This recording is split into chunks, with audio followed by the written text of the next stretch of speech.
On the morning of September 4, 1901, an electrical engineer named Edmund Voss walked into the drafting room of the Niagara Falls Power Company's operations building on Buffalo Avenue, set a 14-inch stack of blueprints on the senior superintendent's desk, and told him he would not sign them. He had been the lead verification engineer on the Niagara Transmission Expansion Project for 3 years. He had reviewed every calculation. He had walked every proposed installation site. He had attended every meeting with the principals, including at least 2 that no official company record acknowledges ever occurred. And after 3 years of that work, Edmund Voss looked at the final plans, the version that was going to be submitted to the New York State Board of Electrical Control, and said that what was printed on those blueprints was not what had been agreed upon in the preliminary designs. That there was an additional component, one that appeared in no engineering specification he had been given, one that he could not identify the function of, and that no one on the project would explain to him. He was removed from the building by 2 company agents within the hour. He was 43 years old. He was dead within 8 months. The official cause of death, recorded in the Niagara County Civil Register in May of 1902, was pulmonary failure. Edmund Voss had no prior history of lung disease. He had passed a company medical examination 14 months before his death. He had been, by every account available, in vigorous health for a man of his age and profession. Within 6 weeks of his removal from the Buffalo Avenue building, his consulting contract was voided without payment of the outstanding balance. Within 10 weeks, his professional credentials were challenged before the American Institute of Electrical Engineers on grounds that 2 colleagues who submitted the challenge would later retract after both had accepted positions at companies that shared investors with the Niagara Falls Power Company. Edmund Voss spent the remaining months of his life attempting to document what he had seen in those final plans. He burned a significant portion of that documentation the night before he died. What he did not burn, he gave to his younger brother, a schoolteacher named Peter Voss, in a locked tin box. That box passed through 3 generations of the Voss family before it was opened in 1974. What was inside it changed the understanding of at least one person who has ever examined its contents. That person has never spoken publicly about what it contained. Before we go further, if investigations like this are the kind of buried history you have been looking for, hit subscribe so the next one reaches you when it drops. The algorithm tends to suppress research of this kind unless you instruct it otherwise. Now back to Edmund Voss and to the plans he refused to sign. To understand what Edmund Voss saw on those blueprints, we have to go back to the Niagara project itself, not the version that appears in the engineering textbooks, but the version that was actually being built in the years between 1895 and 1902. The official history of Niagara power transmission is one of the great origin stories of the modern electrical age.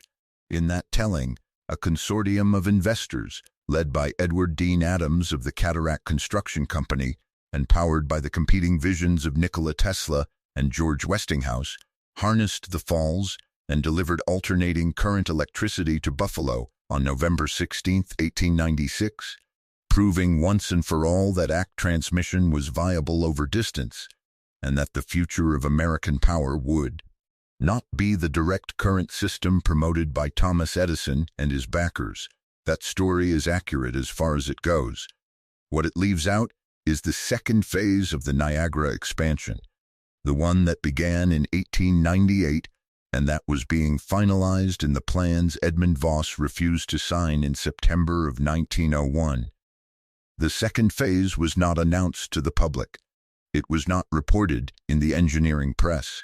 It does not appear by name in any of the standard histories of the Niagara project. What it appears in is a set of internal financing documents held in the J.P. Morgan Archive at the Morgan Library in New York, documents that are available to researchers but that have been cited in connection with the Niagara project exactly once in the published literature.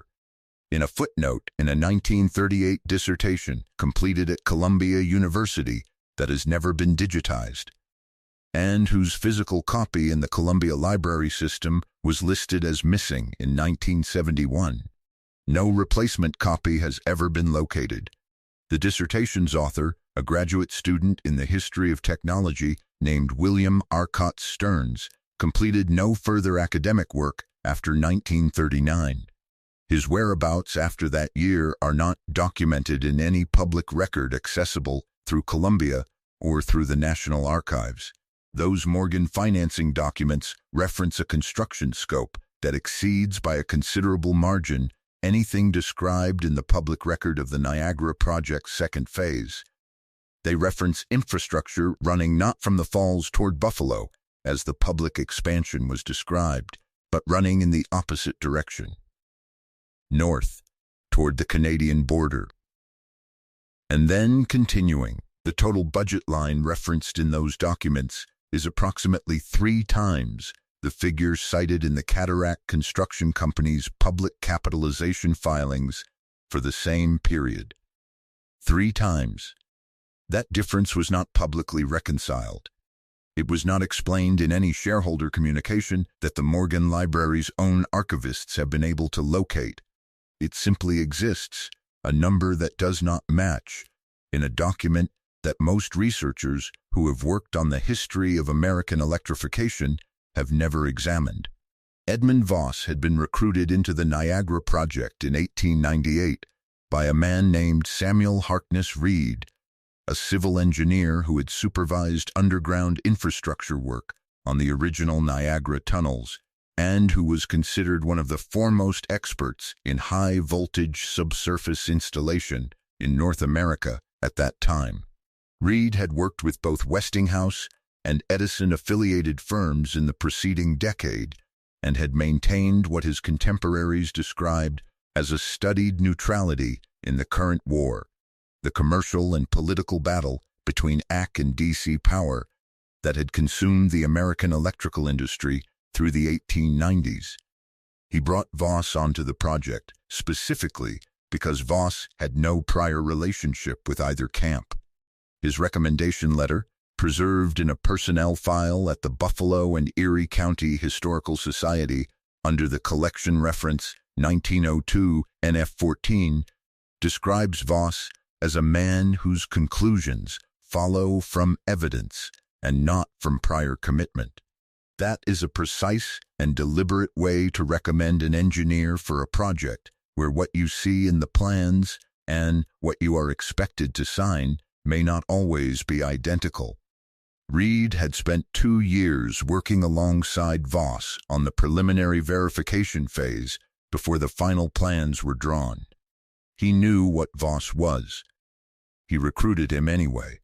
That choice says something about what Reed believed would be needed before this project was finished.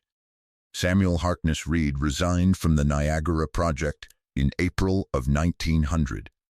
His resignation letter is not in the historical record. His reason for leaving was recorded in a company personnel log as personal. He moved to Portland, Oregon within 3 months of his resignation. He did not work as an engineer again. He did not publish. He did not lecture. He gave no interviews in the first decade following his departure, despite being a man whose name had appeared in the technical press as recently as 1897 in connection with the original Niagara tunnel work. He died in 1911 of causes described in the Multnomah County Death Register simply as natural. He was 54 years old. In the 11 years between his departure from the Niagara project and his death, he gave exactly 1 interview to a journalist, a reporter for the Portland Oregonian named Francis Aldrich, who was writing a feature on the development of Pacific Northwest hydroelectric power. In that interview, which was published in April of 1908, Reed said 1 sentence about Niagara that Aldrich included in her notes, but not in the published piece. Those notes are in the Oregon Historical Society archive under the collection designation 1908, Pac 06.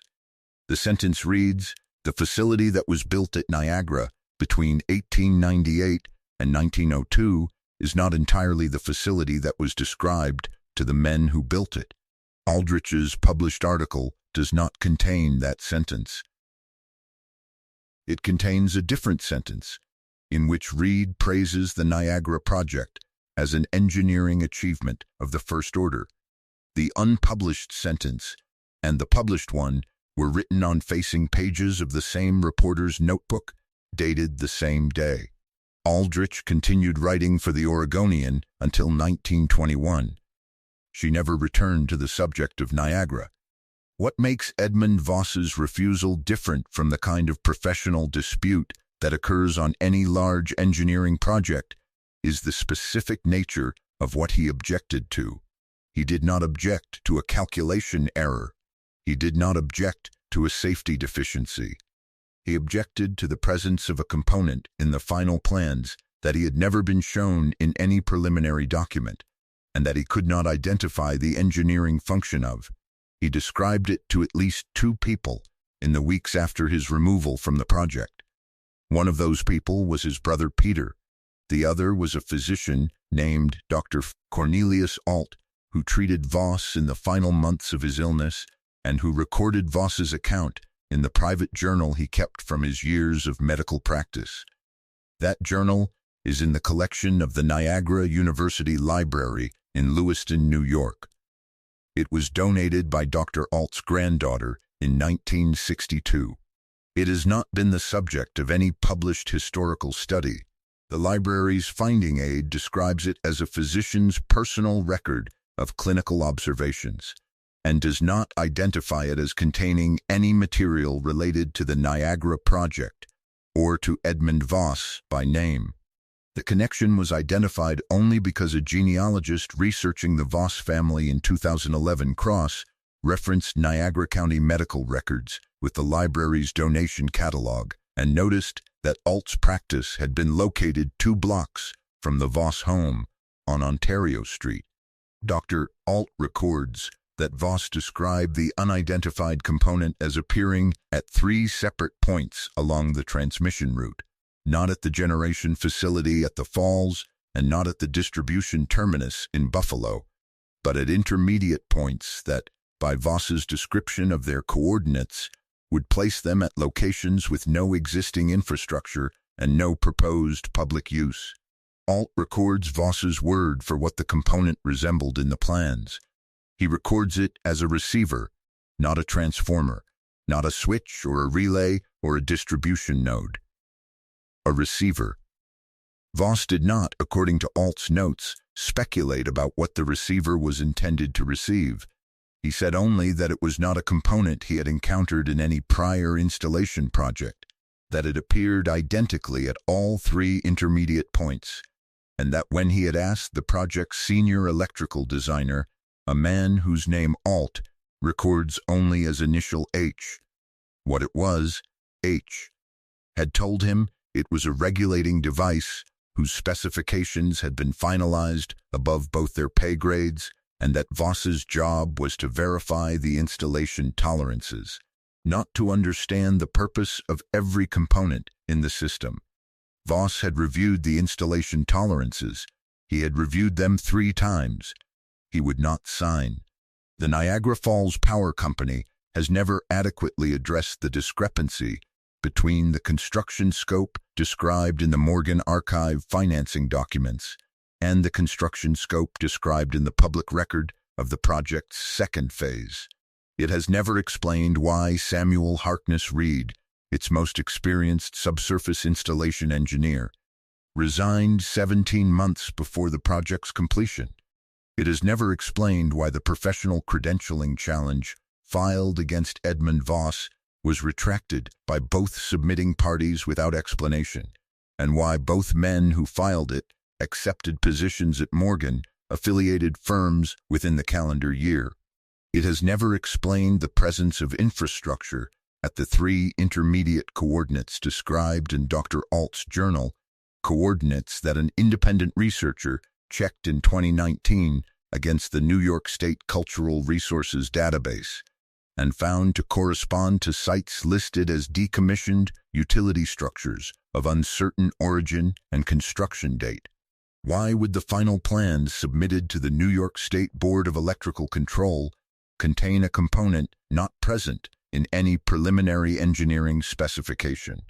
Why would a lead verification engineer with 3 years of unblemished service be removed from a project building in under an hour for declining to sign a document? Why would the professional challenge designed to eliminate his credibility be withdrawn the moment it ceased to be necessary? And why would a man who had spent his final months meticulously documenting what he had seen choose to burn most of that documentation the night before he died?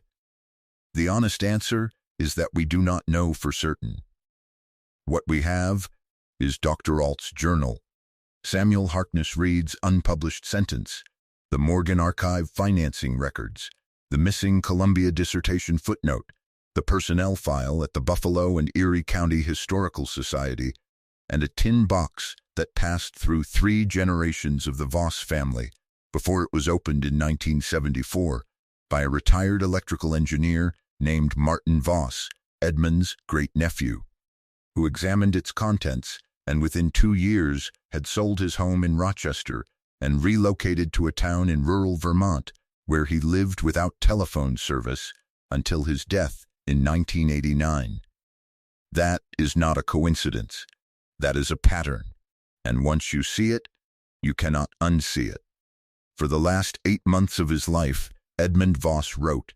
He wrote at the desk in his home on Ontario Street in Lockport, New York, 14 miles from the falls, in a study that his wife later described as always smelling of lamp oil and paper. He wrote in the evenings after his wife had gone to bed. He wrote on the weekends when the pain from his deteriorating lungs was manageable. He wrote in a hand that became progressively harder to read as the months passed, but that never became illegible. On the night of May 11, 1902, his wife Clara heard the sound of the iron stove in his study being opened and fed. She did not get up. She had grown accustomed to the smell of burning paper. In the morning, his study was tidier than it had been in months. The stove contained the ash of what she estimated was several hundred pages. The desk surface was clear except for one item, the locked tin box, addressed in Voss's handwriting to his brother Peter in Buffalo. Edmund Voss died in his sleep on the night of May 12, 1902. He was 43 years old. He had completed his documentation. He had made a decision about what could be sent into the world and what could not. What he burned was, by every inference available from the materials his family has described, the detailed technical record, the coordinates, the component specifications, the names of the principals who had attended the meetings no official record acknowledges. What he kept and sent to Peter was the account, what he had seen, what he understood it to mean, and what he believed needed to survive him, even if it could survive only in a locked box in a schoolteacher's house in Buffalo, waiting for a generation that might know what to do with it. The Niagara Falls Power Company was absorbed into a succession of larger utility entities through the first half of the 20th century. The generation facility at the falls was decommissioned and replaced in the 1950s. The sites corresponding to the 3 intermediate coordinates described in Dr. Alt's journal are today on land administered by the New York Power Authority. 2 of the 3 are listed as restricted access. The third is listed as remediated industrial land with no current use. If you contact the New York Power Authority and ask about those sites, they will tell you they have no record of any historical structures at those coordinates predating their own construction activity. Dr. Alt's journal still exists in the Niagara University Library. It has not been studied. The Morgan Archive financing documents are still accessible to researchers at the Morgan Library on Madison Avenue. The Columbia dissertation has been missing for 53 years. The official history of American electrical power tells us that Niagara was the beginning, the clean, celebrated moment when a new technology was handed to the public in full view of the world. What the documented record tells us is that something was built at Niagara alongside what was announced, something that a careful engineer refused to put his name to, something that at least two men, one who resigned and one who burned his notes, decided in the end that the world was not ready to receive. If you have made it this far, you already know that buried records do not disappear because companies retire and archives go quiet.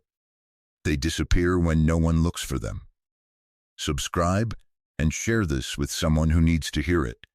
The account survives. The box was opened. The question is who, in all the years since 1974, has seen what Martin Voss saw and what they decided to do about it.